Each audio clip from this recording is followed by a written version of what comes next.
Hey guys, it's KJ here from the Scariest Movie Ever channel on YouTube, and we've got quite the mystery here on our hands today. Who is the mysterious figure on the new Israeli 100 shekel bill? And I'm not talking about the man right there in the lower right hand corner. There's a hidden image on here that's, well, it's hidden, somewhat, and it's not that easy to see until you blow it up a little bit. I'm piggybacking a little bit off of Dabu7's video he did just a few days ago about this very thing. So I'll leave a link below for Dabu's video. You should check that out if you get a chance, and I appreciate that he brought this information out. The reason I wanted to make a video on this is because I've covered a subject very similar to this in the past, and, well, this is going to be something to think about. So here's the image, and it's been blown up, and again, this is from Dabu7's video, so thanks again to Dabu for bringing this out. But you can see right there over to the left that this is clearly the image of a person, and this has been encoded on the new 100 shekel bill. Obviously it's a little bit blurry and there's not a lot of fantastic definition, but I believe there's enough there that shows us this is obviously, it looks like a man with a beard. Well, it might help if we do just a little bit more of an investigation here and check out a few more things. So there's obvious pyramid symbolism all over these bills. I mean, you can see there's one here, they got them up here, they even got one right down here. So we shouldn't really be surprised by the pyramid symbolism. We know a lot of times this is connected with the so-called Illuminati, or with the Zionist Jews, or the Kabbalist Jews. The Bible calls them the synagogue of Satan. These aren't the real Jews. These are the ones that are currently in control of that state.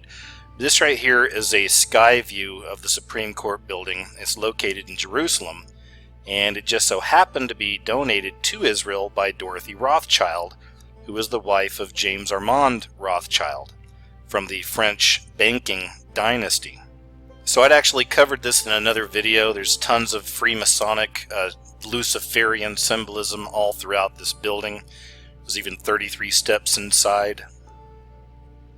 And there's something else I noticed on the new 100 shekel bill. So if you take a look right here, you see this?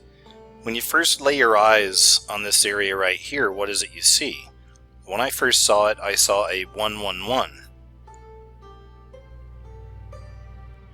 And when you look closer, it turns out that those are 3 white pillars, and those are supposed to be, I guess, the shadows behind those pillars. So to me, there's the potential of this being an image within an image, because when I looked at it further and I started connecting the dots on the symbolism all around this, I also saw this. Could it be a 111, or could it actually be a va va va right here? I know many of you have seen this, a lot of us have covered this, it's been around for a long time. It's the 666. It's another representation of the 666, the va va va. So then it became more interesting to me again, just kind of questioning things, but could it be that this right here is a representation of the va va va, the 666? We also have the pyramids all over, and then we have the hidden image right down there. Because if you didn't already know, the Illuminati, or the controllers, the shadow controllers of this beast system, they love to put their mysteries onto money. I've said this in the past, I'll say it again. They took paper, they wrote their plans on it, coded their plans on it, and they called it money. So there are many money mysteries out there, specifically talking about American money here. And this is called lesser magic. This is just another example of how we are all programmed into these spells without even realizing it. This same idea applies to modern entertainment, not just movies, TV shows, and commercials, but even cartoons and comics. When I first saw this, and again knowing the subject that I'd covered just a while back, the first thing that came to my mind was this. Now before you get upset, let me explain. Many of us believe that we're in end times, that in a lot of ways we're kind of waiting on the event, the revelation of the man of perdition, the Antichrist, where the 42 months will begin. A lot of us are watching for this person to show up on the world stage. Now, of course, for many years, people have been convinced that it's going to be Obama, that Obama is the Antichrist. And of course we know he's no longer the president. But a lot of people are watching for him to come back in. That maybe once the event starts, World War III, once the bombs start popping off in America, whatever it may be, that somehow Obama is going to come back onto the world stage and wind up being revealed as the Antichrist. And I'm not a fortune teller, I can't see the future, so for all I know, this is a very real possibility. But in my video, The Biggest Lie the Devil Ever Told from 2015, I posed the same question. What if the real Antichrist winds up looking like this? Now, we really don't know what Jesus looks like. We were given all of these images from pagan Rome, from pagan Christianity. In fact, many people believe this is actually a picture of Constantine. And even aside from that, we're not supposed to worship idols, right? So we don't know what Jesus really looks like, and quite frankly, I don't really care what he looks like. I believe in him, I don't need the images, because who really knows? But wouldn't this be the greatest deception ever from the devil? Let's say World War III starts, the whole world starts going to hell, everything starts breaking loose, and all of a sudden, this person shows up that looks like this. Perhaps he'll come down with the so-called aliens or the orbs, part of the fake alien invasion, or the fallen angels coming down as UFO saviors. And this figure walked out of a spacecraft, or manifested out of an orb. Who knows? The Bible tells us the world will be deceived. And there are plenty of arguments to say that Obama has deceived the world, but he hadn't deceived all of us, right? We know better.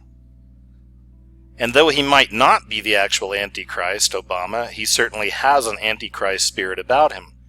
I just wonder sometimes if he's a part of the deception. He gets everybody thinking that he's the one, and then this guy shows up. He's preaching peace and love on the surface, and everybody falls for it. It turns out that this is the final deception, the final Antichrist. I'm not saying that's what it's going to be. I'm just posing this question. And now on the new Israeli 100 shekel, we find the pyramids, of course. We know the pyramid is our enemy. We also find what could arguably be the Va Va Va, or the 666. And we also find this mysterious image of a man that, to me, when I first look at it, very much looks like the image of what we've been sold is Jesus Christ himself. These are subjects that not only fascinate me, I'm actually addicted to. I love looking into stuff like this. I love questioning these things. And there's so much deception going on in the world. It's so crazy out there right now, even in so-called truth communities where you'd think you'd be safe, right? Even in different religious communities where you'd think people are going to be good people and trying to tell the truth. I mean, there's deception everywhere. It's all over the place. So these are crazy times, and these are times where we need to use our critical thinking, our logic, our reason, our spiritual discernment in all things.